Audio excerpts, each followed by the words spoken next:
Students, আজকে আমার কাছে আছে দুটো মোবাইল, একটা থেকে আরেকটায় ফোন করব। তো ফোন করলে স্বাভাবিকভাবে কি হবে, ফোন হচ্ছে একটা থেকে আরেকটা যেমন যায় ফোন তেমন যাবে। তো দেখো এটা থেকে ফোন করলাম, এটাই ফোন এলো। তো এরপরে নেক্সট আমি কি করবো, নেক্সট আমি হচ্ছে এই ফোনটাকে আমি একটা বক্সের মধ্যে ঢুকে দিলাম। তো নিয়ে নিলাম একটা টিফিন বক্স। টিফিন বক্সের মধ্যে আমি কি করলাম, মোবাইলটাকে বন্ধ করে দিলাম। এরপরে যখন ফোন করছি তখন কি হবে, তখন হচ্ছে দেখো কি হয়।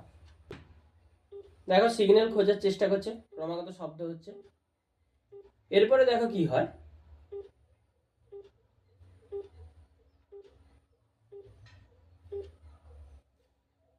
আপনি যে নাম্বারটিতে কল করেছেন সেটি নেটওয়ার্ক অঞ্চলের বাইরে। তাহলে দেখো নেটওয়ার্ক কি হলো না, ফোনের নেটওয়ার্কটা চলে গেল। অর্থাৎ এক্ষেত্রে কি হয়, এক্ষেত্রে এই মেটাল বক্স হচ্ছে কি করে, একটা শেল্ডিং এর মতো কাজ করে, যেটা কি করে সিগন্যালকে ভেতরে ঢুকতে দিতে চায় না। তোমরাও যদি এইরকম কোনো মোবাইলে সিগন্যাল উড়িয়ে দিতে চাও তাহলে